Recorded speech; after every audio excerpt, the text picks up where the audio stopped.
नमस्कार दोस्तों, मैं मंगला शर्मा स्वागत करता हूं आपके अपने यूट्यूब चैनल पर।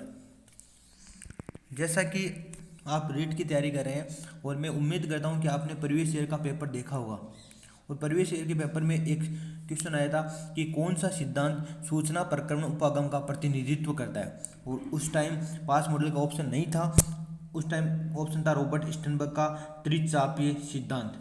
तो रॉबर्ट स्टर्नबर्ग ने त्रिचापीय सिद्धांत दिया था और जो कि सूचना प्रक्रमण उपागम का प्रतिनिधित्व करते हैं। बुद्धि के जितने भी सिद्धांत हैं उनमें बाकी सभी सिद्धांत, जैसे आप स्पेयरमैन का ले लो, थ्रस्टन का ले लो, थॉर्नडाइक का ले लो, हार्वर्ड गार्डनर का ले लो, ये सब फैक्टर एनालिसिस थ्योरी पर आधारित है। बाकी दो सिद्धांत ऐसे हैं जो सूचना प्रक्रमण उपागम का प्रतिनिधित्व करता है। पहला सिद्धांत है रॉबर्ट स्टर्नबर्ग, जो कि त्रिचापी सिद्धांत के नाम से जाना जाता है। बुद्धि का त्रिचापी सिद्धांत, पिछली बार क्वेश्चन वहीं से उठाया गया था, जो कि एनसीईआरटी में डिटेल्ड वर्णन दिया गया है। और दूसरा सिद्धांत आता है पास मॉडल, जो कि J P Das, Jack Naglieri and Kirby के द्वारा 1994 में दिया गया था। और ये सिद्धांत भी एनसीईआरटी में दिया गया है। आपको बुक्स में बहुत कम मिलेगा, लेकिन एनसीईआरटी 12th क्लास की फर्स्ट चैप्टर में ये क्वेश्चन, ये मॉडल दिया गया है। तो दूसरा है पास मॉडल, जो कि सूचना प्रक्रमण उपागम का प्रतिनिधित्व करता है। इसका मतलब दो सिद्धांत ऐसे हैं जो सूचना प्रक्रमण उपागम का प्रतिनिधित्व करते हैं। पहला सिद्धांत है बुद्धि का त्रिचापी सिद्धांत, दूसरा सिद्धांत है पास मॉडल। तो आज हम पास मॉडल के बारे में बात करेंगे और डिटेल वर्णन पूरा पढ़ेंगे। जो एनसीईआरटी में लिखा हुआ है, आपको एनसीईआरटी इसके अलावा पढ़ने की जरूरत नहीं है, आप यहीं से अगर पढ़ लें तो काफ़ी है। तो बात करते हैं पास मॉडल की। तो पास मॉडल का पूरा नाम क्या होता है? Planning, attention, simultaneous and successive. Planning का मतलब योजना, अटेंशन का मतलब अवधान या ध्यान, सिमुल्टेनियस का मतलब सहकालिक और सक्सेसिव का मतलब अनुक्रमिक। मतलब प्लानिंग, योजना, अटेंशन, अवधान, सिमुल्टेनियस, सहकालिक और सक्सेसिव मतलब अनुक्रमिक। इसके प्रतिपादक कौन है? इसके प्रतिपादक की अगर बात करें तो जेपी दास, जैक नागलिरी और किर्बी। 1994 में आया था यह सिद्धांत और नया सिद्धांत है एकदम। और अभी हाल की जो परीक्षाएं हो रही है उनमें ये ट्रेंडिंग में रहने वाला सिद्धांत है, जो J P Das, Jack Naglieri and Kirby के द्वारा दिया गया। तो बात करते हैं इस सिद्धांत के बारे में। तो देखो, इस सिद्धांत में क्या होता है, हमारे मस्तिष्क में इनपुट दिया जाता है और हम उस इनपुट पर प्लानिंग करते हैं, अटेंशन करते हैं, उसके बाद ध्यान देते हैं, प्लानिंग बनाते हैं, उसके बाद सिमुल्टेनियस सहकालिक और सक्सेसिव अनुक्रमिक के बाद आउटपुट मिलता है। तो ये इस प्रकार कार्य करता है। तो जैसा कि है आपने मैंने बताया था एनसीईआरटी में दिया गया और एनसीईआरटी से हम पढ़ रहे हैं। तो बुद्धि की योजना, प्लानिंग, अवधान या भाव प्रबोधन, अटेंशन तथा सहकालिक अनुक्रमिक मॉडल। इसका पूरा नाम हिंदी में नाम है बुद्धि की योजना, अवधान, भाव प्रबोधन व सहकालिक अनुक्रमिक मॉडल। बुद्धि के इस मॉडल को जेपी दास, जैक नागलिरी व किर्बी के द्वारा 1994 में विकसित किया गया। संक्षेप में यह मॉडल पास मॉडल के नाम से जाना जाता है। पास मॉडल का मैंने मतलब बता दिया, planning, attention, simultaneous and successive. इस मॉडल के अनुसार बौद्धिक क्रियाएं अन्योन्य आश्रित, मतलब एक दूसरे पर आश्रित, तीन तंत्रिकीय और स्नायुक तंत्रों की क्रियाओं द्वारा संपादित होती है। मतलब हमारे तंत्र का तंत्र या जो स्नायुक संस्थान है उसके क्रियाओं द्वारा बौद्धिक क्रियाएं संचालित होती है। इन तीन तंत्रों को मस्तिष्क तीन प्रकार्यात्मक इकाइयाँ कहा जाता है। ये दो तीन प्रकार्यात्मक इकाइयाँ कहा जाता है। इन तीनों को, जो तीन तंत्र दिए गए हैं, इन तीनों तंत्रों को तीन प्रकार्यात्मक इकाइयाँ कहा जाता है। ये तीन इकाइयाँ क्रमशः कौन कौन सी है? तो पहला है भाव प्रबोधन या अवधान, अटेंशन, कूट संकेतन या प्रक्रमण, तीसरा है योजना निर्माण। मतलब तीन इकाइयाँ, बुद्धि का नाम अलग है और इकाइयाँ कौन कौन सी है? भाव प्रबोधन और अवधान, दूसरा है कूट संकेतन या प्रक्रमण, तीसरा है योजना निर्माण। मतलब प्लानिंग तो यहाँ आ गया, भाव प्रबोधन आ गया और कूट संकेतन या प्रक्रमण, वह मतलब कूट संकेतन हम किस प्रकार इंफॉर्मेशन को संकेत में की तरह कूट भरते हैं दिमाग में, तो यह सहकालिक या अनुक्रमिक में आएगा। नेक्स्ट एक एक के बारे में वर्णन पढ़ेंगे। पहला है भाव प्रबोधन, अवधान क्या होता है, अराउजल या अटेंशन क्या होता है। भाव प्रबोधन की दशा किसी भी व्यवहार के मूल में होती है। कोई भी व्यवहार है उसके मूल में होती है, जड़ में होती है, मूल में होती है। मतलब कोई भी व्यवहार कर रहे हैं तो उसके मूल में क्या होगा? भाव प्रबोधन होगा, क्योंकि यही किसी उद्दीपक की ओर हमारा ध्यान आकर्षित करता है। मतलब अगर कोई भी कार्य हम करते हैं तो उससे सर्वप्रथम हमें अवधान देना करना पड़ेगा। अगर हम भाव प्रबोधन है तो ही हम किसी वस्तु पर या किसी बात पर अवधान देंगे, वरना अवधान नहीं देंगे। तो ये मूल होती है। भाव प्रबोधन अवधान ही व्यक्ति को सूचना का प्रक्रमण करने के योग्य बनाता है। अगर भाव प्रबोधन या अवधान नहीं होगा तो व्यक्ति सूचना का प्रक्रमण नहीं कर पाएगा। भाव प्रबोधन के इष्टतम स्तर के कारण हमारा ध्यान की समस्या के प्रासंगिक तथ्यों की ओर आकृष्ट होता है। प्रासंगिक तथ्यों के मतलब की बात करें, प्रासंगिक पक्षों की बात करें, तो आपने देखा होगा कि कोई अगर ये सूचना आ गई थी, जैसा कि रीट की एग्ज़ाम की सूचना आई है 20 जून, तो अगर जब 20 जून डेट की सूचना आ गई तभी हम क्या करेंगे, अगर पहले 25 अप्रैल थी तो 25 अप्रैल के हिसाब से तैयारी कर दी। अब 20 जून आई तो आप 20 जून के हिसाब से तैयारी करें, मतलब 20 जून के हिसाब से तैयारी करें तो आप थोड़ा सा डीपली पढ़ रहे हैं टॉपिक को। और अगर यही 25 अप्रैल थी तो आप मतलब जो भी इम्पोर्टेंट टॉपिक थे या जो ऐसे टॉपिक थे जो इनसे ज़्यादा नंबर मिल सकते हैं, वही आप उन पर ज़्यादा ध्यान दे रहे थे। तो यही बोलते हैं इसको, मतलब प्रासंगिक जो पक्ष होते हैं उनकी ओर आकृष्ट होता है। भाव प्रबोधन का बहुत अधिक होना या बहुत कम होना अवधान को बाधित करता है। मतलब ज़्यादा भाव प्रबोधन होगा तो अवधान को अधिक होना या कम होना यह अवधान को बाधित करता है। दूसरा है, जैसे उदाहरण के लिए जब आपके अध्यापक कहते हैं कि अमुक दिन आपकी सबकी एक परीक्षा ली जाएगी तो आप भाव प्रबोधन बढ़ जाता है और आप विशिष्ट अध्यायों पर अधिक ध्यान देने लगते हैं। मतलब जैसे भाव प्रबोधन बढ़ेगा तो आप अटेंशन देंगे, और कहाँ देंगे, उन्हीं अध्यायों पर अटेंशन देंगे जहाँ से आप अधिक नंबर प्राप्त कर सकते हैं। आपका भाव प्रबोधन आपके ध्यान को प्रासंगिक अध्यायों, मतलब जो प्रसंग है, जैसे हम जिसकी तैयारी कर रहे हैं, मान लो आप 2 एग्जाम की तैयारी कर रहे हैं, जैसे एग्जाम्पल के तौर पर बता रहा हूँ, मान लो आप पटवारी और रीट की एग्ज़ाम की तैयारी कर रहे हैं, तो अगर आप रीट की एग्ज़ाम की डेट पहले आ जाती है पटवारी की एग्ज़ाम से, तो आप पूरा ध्यान रीट की एग्ज़ाम पर दे देंगे, मतलब जो प्रसंग चल रहा है उसी पर आप ध्यान देंगे। इसका मतलब यही हुआ कि भाव प्रबोधन आपके ध्यान को प्रासंगिक अध्ययन के विषय उसको पढ़ने, दोहराने और सीखने के लिए अभिप्रेरित करता है, मोटिवेशन देता है। ये भाव प्रबोधन। दूसरा आता है सहकालिक या अनुक्रमिक प्रक्रमण। आप अपने ज्ञान भंडार में सूचनाओं का समाकलन सहकालिक अथवा अनुकालिक रूप से कर सकते हैं। जैसा कि मैंने बताया था, हम सूचनाओं को कैसे दिमाग में बढ़ते हैं, ये प्रक्रम सहकालिक हो सकता है या अनुक्रमिक रूप में कर सकते हैं। विभिन्न संपत्तियों को समझने के लिए उनका पारस्परिक संबंधों का प्रत्यक्षण करते हुए उनको एक सार्थक प्रतिरूप में समाकलित करते समय सहकालिक प्रक्रम होता है।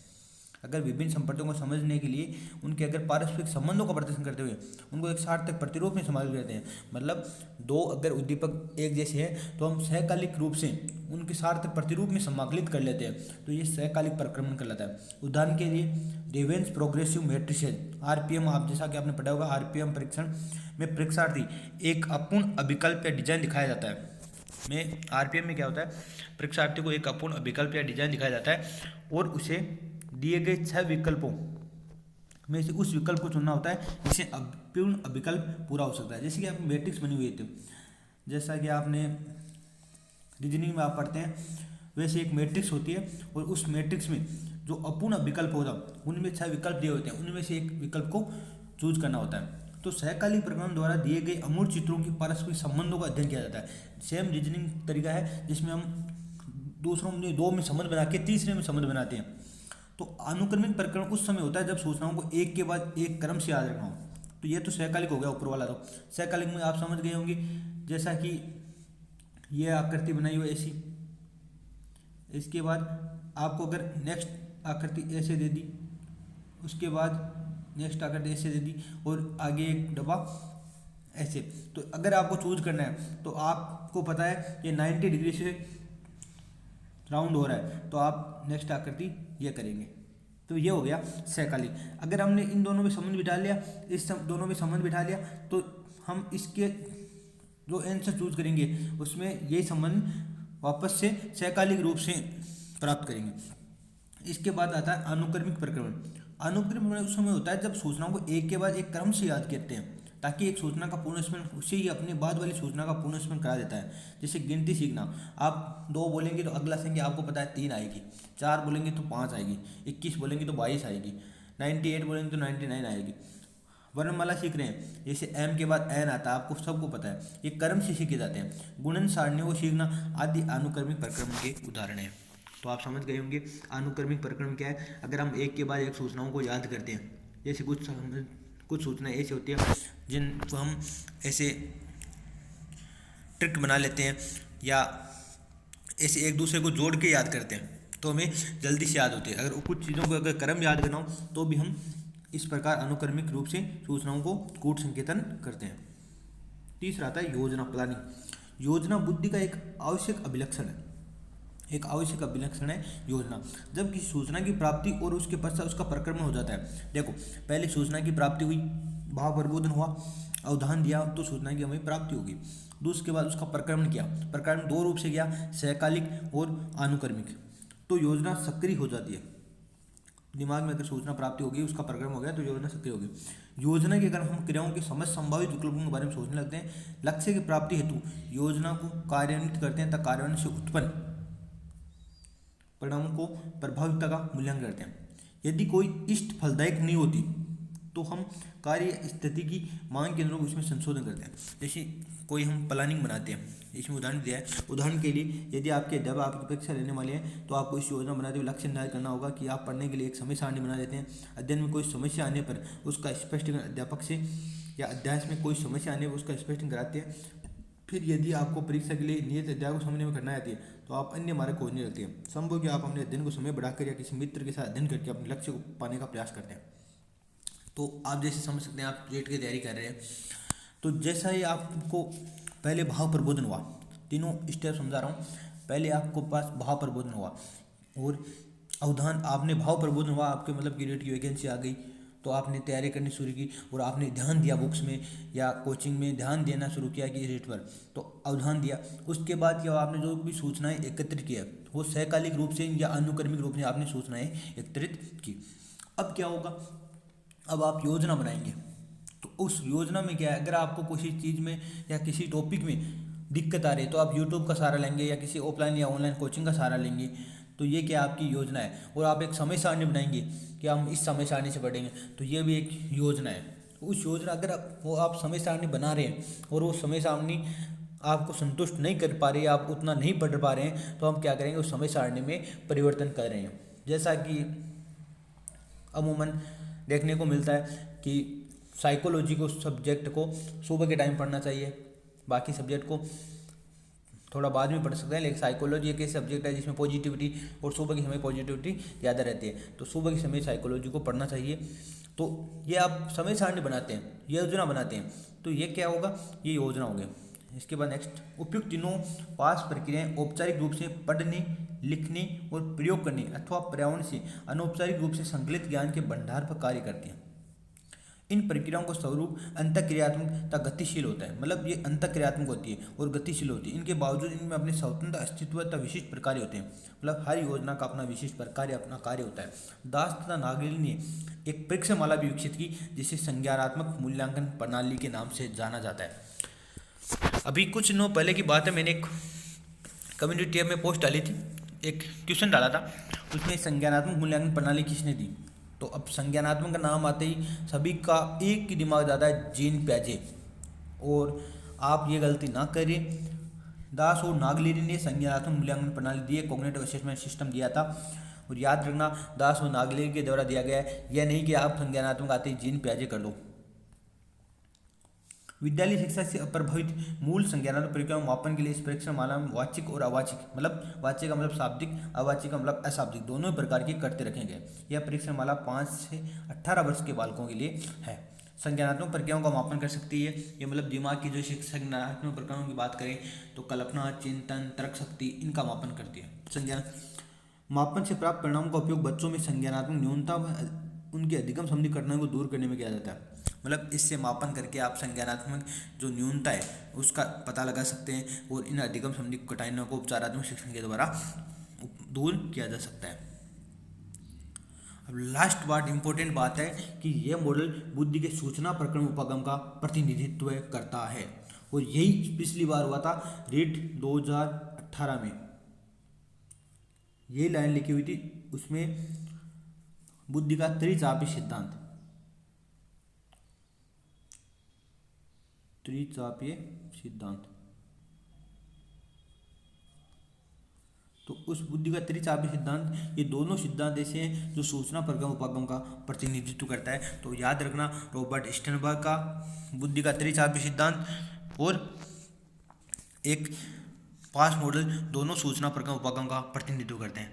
तो जैसा कि हमने पढ़ा, PASS model planning, attention, simultaneous and successive दिया किसके द्वारा दिया गया? तो जेपी दास, नागलेरी एंड किर्बी ने 1994 में दिया था। याद रखना, 3 मानसिक संक्रियाएं होती है या जिनमें कोड संकेतन, अवधान और योजना, ये आपको याद रखना है। अब भाव प्रबोधन वगैरह नहीं आता मेरे सिलेबस में, इतना डीपली नहीं पूछा जाता, लेकिन ये याद रखना सूचना प्रगम उपागम का प्रतिनिधित्व करता है। 2 सिद्धांत सूचना प्रगम उपागम से संबंधित है। कब दिया गया? 1994 में। और इनके प्रतिपादक कौन है? जेपी दास, नागलेरी एंड किर्बी, ये आपको याद रखना। और 3 भाव प्रबोधन, सहकालिक एवं अनुक्रमिक, कोड संकेतन और योजना, ये 3 प्रक्रिया आपको याद रखनी है। धन्यवाद।